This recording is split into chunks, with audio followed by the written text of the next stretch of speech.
Alo. Ona koşuyor ne cevap verin sen? Atinenden bile cevap verin sen. Ah mana, asablar yok kalk sana. Atinen bile 20 şey cevabınca cevap verin sen. Nereye koşuyor sen? Beş lira beş. Yavaş kulağım. Beş lira. Aramla. Kes kulağımız gitti. 5 lira.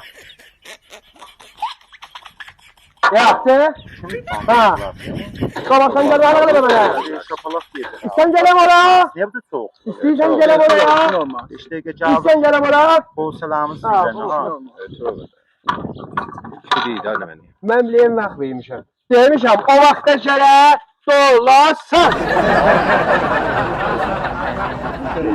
Sen beni tanımırsan. Seninle ne var? Ses.